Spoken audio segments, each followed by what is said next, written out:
അല്ല, കണ്ണൂരിലെ പാർട്ടിയെ തകർക്കാൻ കെ സുധാകരൻ, അബ്ദുള്ളക്കുട്ടി, ഇപ്പുറത്ത് മുല്ലപ്പള്ളി രാമചന്ദ്രൻ, തിരുവഞ്ചൂർ രാധാകൃഷ്ണൻ, ഉമ്മൻചാണ്ടി, നിങ്ങളൊക്കെ ചേർന്നുള്ള ആസൂത്രിതമായ ഇതല്ലേ, ഗൂഢാലോചനയല്ലേ ഇത്? CPM-നെ ഈ ജയരാജന്മാരും ഇവരെല്ലാം തന്നെ തകർക്കും. അതിന് വേറെ ആരും വേണ്ടതില്ല. ഗോപാലന്മാരുണ്ടാക്കിയ പാർട്ടി ജയരാജന്മാർ തകർക്കും, അത് വേറെ. ഈ സുധാകരൻ്റെ ആവശ്യമൊന്നും അതിലില്ല, അല്ലെങ്കിൽ അബ്ദുള്ളക്കുട്ടിയുടെ ആവശ്യമൊന്നുമില്ല. ഇവരുടെ ഈ നിലപാട് കൊണ്ട് തന്നെ ജനങ്ങളിൽ നിന്ന് ഇവർ ഒറ്റപ്പെടും.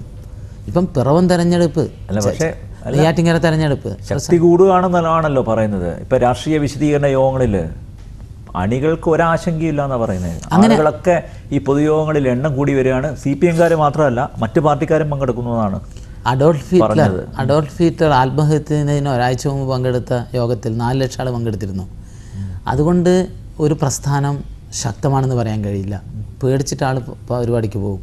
കണ്ണൂർ ജില്ലയിൽ സഹകരണ ബാങ്കിൽ ജോലിയുള്ള ആൾ പങ്കെടുത്താൽ തന്നെ ഒരു 25,000 ആളെ പൊതുയോഗം പാർട്ടി നടത്താൻ പറ്റും. അതല്ല സംഘടനയുടെ ശക്തി, അതല്ല. സംഘടന ശക്തി നിശബ്ദമായി നടക്കുന്ന തെരഞ്ഞെടുപ്പ് ഫലങ്ങൾ പരിശോധിച്ചാൽ മതി. അല്ലേ, താങ്കൾക്കെതിരെ വധഭീഷണിയുണ്ടോ? ഇപ്പോഴും പേടിയുണ്ടോ ഇപ്പോൾ കണ്ണൂരിൽ ജീവിക്കാൻ? അല്ല, മാറിയോ പേടിയൊക്കെ? അതായത് നിങ്ങൾ മനസ്സിലാക്കേണ്ടത്, CPM-ൻ്റെ ഏറ്റവും വലിയ നരിമടയാണ് കണ്ണൂർ. ആ നരിമടയിൽ നിന്ന് അവരെ വെല്ലുവിളിച്ചിട്ട് ഞാൻ കേരളത്തിലാകെ കോൺഗ്രസ്സിന് വേണ്ടി ലോക്സഭ തെരഞ്ഞെടുപ്പ് പ്രസംഗിക്കാൻ പോകുമ്പം ഞാൻ MLA ഒന്നും ആയിരുന്നില്ല. MP സ്ഥാനം രാജിവെച്ച് ഒരു സാധാരണ കോൺഗ്രസ്സിന് മെമ്പർഷിപ്പ് പോലും കിട്ടിയിട്ടില്ല. കേരളം മുഴുവൻ പ്രവർത്തിച്ചിട്ടുണ്ട്.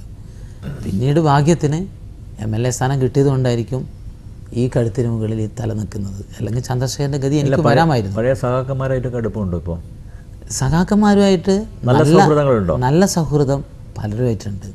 കാരണം ഒരുപാട് നല്ല മനുഷ്യർ, കമ്മ്യൂണിസ്റ്റുകാർ ആ പാർട്ടിയിൽ ഇപ്പോഴുണ്ട്. അവരൊക്കെ വേദനിക്കുന്നുണ്ട്, അവരൊക്കെ വിഷമിക്കുന്നുണ്ട് ഈ അവസ്ഥയിൽ. അബ്ദുള്ളക്കുട്ടി, ഈ കണ്ണൂർ ജില്ലയിൽ മുസ്ലിം ലീഗിൻ്റെ റിപ്പബ്ലിക്കുകൾ ഉണ്ടെന്നാണ് P. ജയരാജൻ വർത്തമാനത്തിൽ ഈ കസേരയിൽ ഇരുന്നുകൊണ്ട് പറഞ്ഞത്. അരിയിലൊക്കെ അതാണ് സംഭവിച്ചതെന്നാണ് പറയുന്നത്. തീവ്രവാദം, ലീഗിൻ്റെ തീവ്രവാദം. P. ജയരാജൻ പറയുന്നതിൽ കുറച്ച് യുക്തി ഉണ്ടാവാം. ഇപ്പോൾ കണ്ണൂർ ജില്ലയിൽ ആദ്യം പാർട്ടി ഗ്രാമങ്ങൾ തുടങ്ങിയത് കമ്മ്യൂണിസ്റ്റ് പാർട്ടിയാണ്. കമ്മ്യൂണിസ്റ്റ് പാർട്ടി പ്രതിരോധിക്കാൻ വേണ്ടി ആരെങ്കിലും RSS-ഓ അല്ലെങ്കിൽ ഈ പറയുന്ന മറ്റേതെങ്കിലും പാർട്ടികളോ ഗ്രാമങ്ങൾ ഉണ്ടാക്കിയിട്ടുണ്ടെങ്കിൽ ആ പാർട്ടി ഗ്രാമങ്ങൾ രൂപപ്പെട്ടതിൻ്റെ രാഷ്ട്രീയ പശ്ചാത്തലം P. ജയരാജൻ സ്വന്തം അനുഭവത്തിൽ നിന്ന് പഠിക്കണം. എവിടെയാണ് P. ജയരാജൻ്റെ വീട്? അദ്ദേഹം ഇപ്പോൾ താമസിക്കുന്ന എവിടെയാണ്? സ്വന്തം ഗ്രാമത്തിൽ നിന്ന് പലായനം ചെയ്ത് പാട്യത്ത് പോയി കമ്മ്യൂണിസ്റ്റ് ഗ്രാമത്തിൽ വീടെടുത്ത് ജീവിക്കേണ്ടി വന്നു സഖാവ് P. ജയരാജന്. എന്തുകൊണ്ടാണ്? നമ്മളെ സ്വന്തം ഗ്രാമത്തിൽ നമുക്ക് ജീവിക്കാൻ പറ്റാത്ത സ്ഥിതി വന്നു. കാരണം അദ്ദേഹത്തിൻ്റെ പാർട്ടിയുടെ ശൈലി ഉണ്ടോ, അദ്ദേഹത്തിൻ്റെ ശൈലി ഉണ്ടോ എന്നറിയില്ല. അവിടെ നിരന്തരം സംഘർഷമായി. ജയരാജൻ എന്ന് പറയുന്ന കമ്മ്യൂണിസ്റ്റുകാരന് വീട് വിറ്റ് പാർട്ടി ഗ്രാമത്തിലേക്ക് പലായനം ചെയ്യേണ്ടി വന്നു. അത് RSS-ൻ്റെ പാർട്ടി ഗ്രാമമായി. പാട്യം P. ജയരാജൻ നിൽക്കുന്നത് പാർട്ടിയുടെ പാർട്ടി ഗ്രാമമായി. ഇപ്പോൾ അക്രമ രാഷ്ട്രീയത്തിൻ്റെ ഒരു അനന്തരഫലമാണ് പാർട്ടി ഗ്രാമങ്ങൾ. അപ്പം അത് മുസ്ലിം ലീഗിനുണ്ടോ കോൺഗ്രസ്സിനുണ്ടോ എന്നുള്ളതെല്ലാം സംബന്ധിച്ച് നമുക്ക് പഠിക്കാം. പക്ഷേ ഞാൻ മനസ്സിലാക്കിയെടുത്തോളം കണ്ണൂർ ജില്ലയിൽ എന്നല്ല, ഇപ്പോൾ എൻ്റെ ഗ്രാമത്തിൽ റോഡിൻ്റെ പടിഞ്ഞാറ് മുസ്ലിങ്ങൾ ഒന്നിച്ച് താമസിക്കുന്നു, ഇപ്പുറത്തെ ഭാഗത്ത് മറ്റ് സമുദായത്തിൽപ്പെട്ടവർ താമസിക്കുന്നത്. ഈ ലോകത്തെങ്ങും ന്യൂനപക്ഷത്തിൻ്റെ ഒരു സിൻഡ്രോമുണ്ട്. അവർ ഒന്നിച്ച് താമസിക്കാറുണ്ട്. ഇനി ഹിന്ദു സമുദായത്തിൽ തന്നെ വളരെ ന്യൂനപക്ഷമായിട്ടുള്ള ചില കമ്മ്യൂണിറ്റികൾ, ഹരിജനങ്ങൾ, ഗിരിജനങ്ങൾ, അല്ലെങ്കിൽ ചില സമുദായത്തിൽപ്പെട്ട ചാലി സമുദായത്തിൽപ്പെട്ട കോളനിയിൽ താമസിക്കുന്നുണ്ടാവും. അതൊന്നും പാർട്ടി ഗ്രാമമായിട്ട് പറയാൻ സാധിക്കില്ല. മുസ്ലിങ്ങൾ ഒന്നിച്ച് താമസിക്കുന്നത് മൈനോറിറ്റി എന്ന നിലയിൽ അവരുടെ ഫീലിങ്ങിൻ്റെയൊക്കെ ഭാഗമായിട്ട് താമസിക്കുന്നത് ഞാൻ മനസ്സിലാക്കിയത്. അത് പോട്ടെ, പാർട്ടി ഗ്രാമങ്ങളല്ല. ഈ ലീഗ് പറയുന്നിടത്തല്ലേ ഇപ്പം മുഖ്യമന്ത്രി നിൽക്കുന്നത്? അല്ലെ, കീഴ്പ്പെട്ടിരിക്കുകയല്ലേ? ശരിയാണോ ഇതൊക്കെ? ഒന്ന് ചിന്തിക്കൂ. എല്ലാ കാലത്തും, അതായത് 1987 തെരഞ്ഞെടുപ്പിൽ CPM കേരളത്തിൽ നടത്തിയിട്ടുള്ള സത്യത്തിൽ EMS കേരള രാഷ്ട്രീയത്തിൽ കൊണ്ടുവന്ന വളരെ ക്രൂരമായ ഒരു വർഗീയ അജണ്ടയാണ് ഈ ചോദ്യത്തിൽ മുഴച്ചു നിൽക്കുന്നത്. 87 CPM സഖാ VMSൻ്റെ കാർമ്മികത്വത്തിൽ കേരളത്തിൽ വീട് വീടാന്തരം കാര്യം പ്രചരിപ്പിച്ചത് എന്താണെന്നറിയോ? ആ പ്രചരണത്തിൽ പങ്കെടുത്ത ആളാണ് ഞാൻ. ലീഗില്ലാത്ത ഭരണം വേണം, വീടുകളിൽ കയറി മാപ്പിള ഇല്ലാത്ത ഭരണം ഉണ്ടാക്കണം എന്നായിരുന്നു പ്രചരണം. ഹിന്ദു വികാരം കട്ടഴിച്ചു വിടുകയായിരുന്നു അന്ന്. അതിൻ്റെ ഫലം CPM ഉണ്ടായി. CPM അധികാരത്തിലേക്ക് വന്നു. പക്ഷെ എന്ത് സംഭവിച്ചു? CPM 87-ൽ ഒരുപക്ഷെ നട്ടുമുളപ്പിച്ച ലീഗ് വിരുദ്ധ മുസ്ലിം വിരുദ്ധ വികാരം കൊണ്ട് അവർക്ക് അധികാരം കിട്ടിയെങ്കിലും അതിനെ തുടർന്ന് ഇവിടെ തടിയൻ്റെ വിട നസീർ ഉൾപ്പെടെയുള്ളവർ പുനർജനിക്കുന്ന വിധത്തിലേക്ക്, അല്ലെങ്കിൽ PDP പോലെ, അല്ലെങ്കിൽ ഒരുപാട് വർഗീയ സംഘടനകൾ ഇവിടെ ശക്തിപ്പെടുന്ന വിധത്തിലേക്ക് പോയി എന്നല്ലാതെ. അല്ല, ലീഗിലെ തീവ്രവാദികളില്ലേ? ലീഗിലെ തീവ്രവാദികൾ ഇല്ല എന്ന് തന്നെ നമുക്ക് പറയാൻ സാധിക്കും. കാരണം എന്തുകൊണ്ടാണെന്ന് വെച്ചാൽ മുസ്ലിം ലീഗിൻ്റെ ലീഡർഷിപ്പ് ഇപ്പം ബാബറി മസ്ജിദ് തകർന്നപ്പോൾ പോലും പാണക്കാട് സയ്യിദ് മുഹമ്മദ് അലി ശിഹാബ് തങ്ങളുടെ നേതൃത്വത്തിൽ എടുത്തിട്ടുള്ളൊരു നിലപാട്, പാണക്കാട് തങ്ങൾ മരിച്ചപ്പോൾ നമ്മളെല്ലാ മീഡിയയും ഒരേ സ്വരത്തിൽ പ്രശംസിച്ചതാണ് ലീഗ് എടുത്തിട്ടുള്ള സമീപനം. അപ്പം ലീഗ് എല്ലാ കാലത്തും വളരെ ഉയർന്ന ഒരു മതേതര ബോധം ഉയർത്തിപ്പിടിച്ചിട്ടുണ്ട് എന്നാണ് എൻ്റെ പക്ഷം.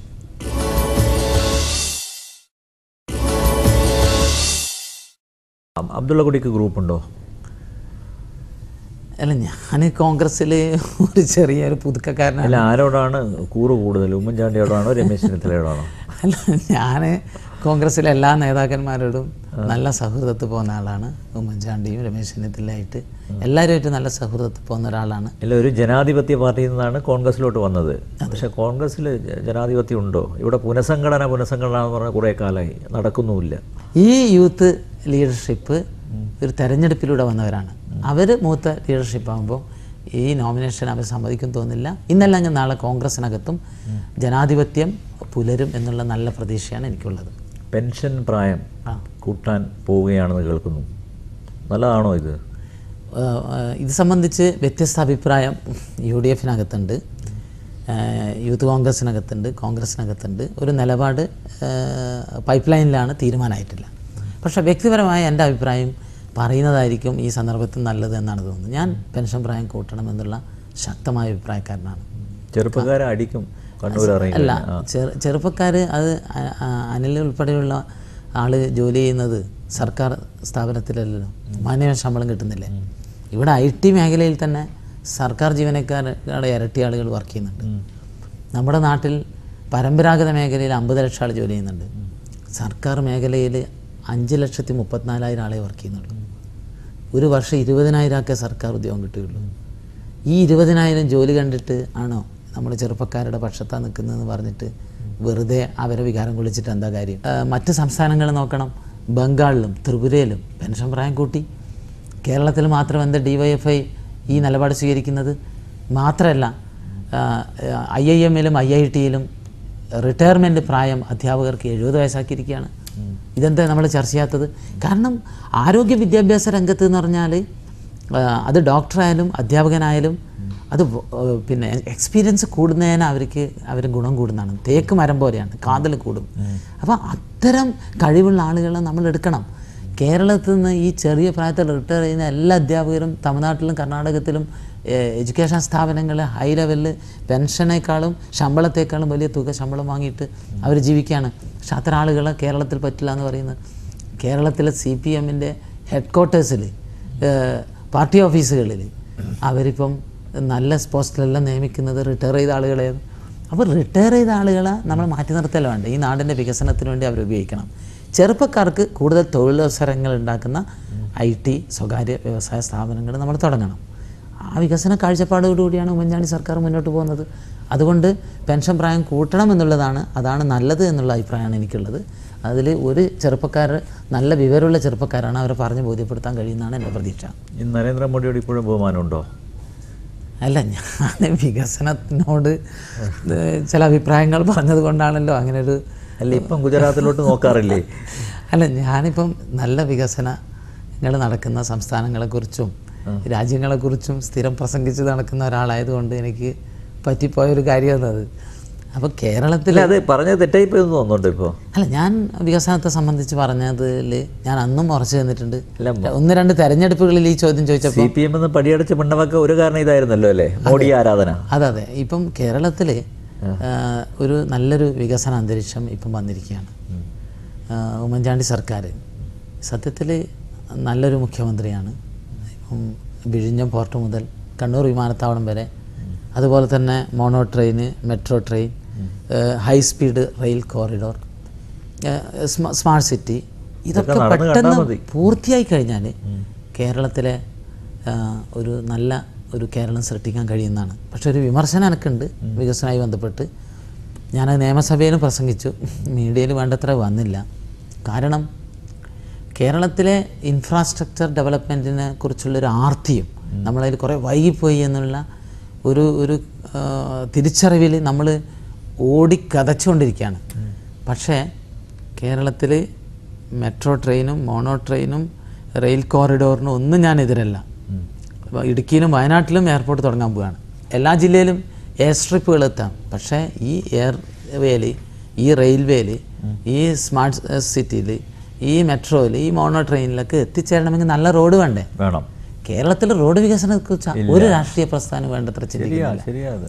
നിങ്ങൾ നോക്ക്, സ്വത്ത് നഷ്ടപ്പെടും, വീട് നഷ്ടപ്പെടും എന്ന് പറഞ്ഞിട്ട് വികാരം കൊള്ളുന്നവരോട് ഞാൻ ചോദിക്കട്ടെ, ഒരു വർഷം 4500 ആൾ റോഡപകടങ്ങൾ മരിക്കുക. അപ്പോൾ സ്വത്തിനേക്കാളും വലുതല്ലേ ജീവൻ? ഏത് സുനാമിയിലാണ് 4500 ആളുടെ മരിച്ചിട്ടുള്ളത്? വരാനിരിക്കുന്ന മുല്ലപ്പെരിയാർ ദുരന്തത്തിൽ മരിക്കുന്നവരെക്കുറിച്ച് കണ്ണീരൊഴുക്കുന്ന ആളുകൾ ഒരു വർഷം 50,000 ആളുകൾക്ക് റോഡപകടത്തിൽ പരിക്കേൽക്കുകയാണ്. 10,000 ആളുകൾ ജഗദീഷ് ശ്രീകുമാറിനെ പോലെ പിന്നെ വീൽ ചെയറിലാണ്. പക്ഷേ കേരളത്തിലെ രാഷ്ട്രീയ നേതൃത്വം ഇത് കാണുന്നില്ല. അതുകൊണ്ട് ഞാൻ നിയമസഭയിൽ അത് പ്രസംഗിച്ചു. LDFും UDFും ഒരു മുല്ലപ്പെരിയാർ പോലെ ഒന്നിച്ചൊരു ടേബിളിലിരുന്നിട്ട് യുദ്ധകാലാടിസ്ഥാനത്തിൽ സ്ഥലം എടുത്തു കൊടുക്കാൻ വേണ്ടി MLAമാരും MP മാരും രംഗത്തിറങ്ങി വീട് വീടാന്തരം കയറി ഇറങ്ങി. അവർക്ക് എന്ത് നഷ്ടപരിഹാരം കൊടുക്കേണ്ടി വന്നാലും അവരുടെ സ്ഥലത്തിന് റിയൽ എസ്റ്റേറ്റ് മാഫിയ നിശ്ചയിച്ച വില ആണെങ്കിൽ അതിനേക്കാളും വേണമെങ്കിൽ ഒരു 1000 രൂപ അധികം കൊടുത്തു. പക്ഷേ അടിയന്തരമായി കേരളത്തിൽ ചെയ്യേണ്ടത് റോഡ് വികസനമാണ്. പക്ഷേ എനിക്ക് സങ്കടമുണ്ട്, മെട്രോ റെയിലിനും മോണോ റെയിലിനും മാധ്യമങ്ങൾ നൽകുന്ന പ്രാധാന്യം ഈ 4 വരിൻ്റെ ഇതിന് നൽകുന്നില്ല. 4 വരിനെ എതിർക്കുന്ന 4 ആളെ ചുമരുമേൽ ജീവിക്കുന്ന ചില സംഘടനകളുണ്ട് ഇതിനെ എതിർക്കുന്നത്. അവർക്ക് മാധ്യമങ്ങൾ വലിയ പ്രാധാന്യം നൽകുന്നു. മാധ്യമങ്ങളും രാഷ്ട്രീയ നേതൃത്വവും ഇനിയെങ്കിലും ഭരണ നേതൃത്വം കണ്ണു തുറക്കുന്ന പ്രത്യാശ. തീർച്ചയായും ഞാൻ സഭയിൽ ഈ സഭയിലും 2 തവണ ഈ വിഷയം തന്നെയാണ് ഞാൻ പ്രസംഗിച്ചത്. അപ്പോൾ നാളെ ഞാൻ തിങ്കളാഴ്ച വീണ്ടും സബ്മിഷൻ കൊണ്ടുവരുന്നത് ഇതേ വിഷയമാണ്. പക്ഷേ പുരോഗതിയുണ്ട്. ഇപ്പോൾ സർവേ നന്നായി നടക്കുന്നുണ്ട്. റോഡ് വന്നിട്ടില്ലെങ്കിൽ കേരളത്തിൻ്റെ കാര്യം കട്ടപ്പോവുകയാണ്. എന്തായാലും അബ്ദുള്ള കുട്ടിയുടെ വികസന സ്വപ്നങ്ങൾ ഉടൻ സാക്ഷാത്കരിക്കപ്പെടട്ടെ എന്ന് ആഗ്രഹിക്കുന്നു, പ്രാർത്ഥനയോട് പ്രാർത്ഥിക്കുന്നു. അതെ, വർത്തമാനത്തിൽ പങ്കെടുത്തതിന് വളരെ വളരെ സന്തോഷം. Thank you.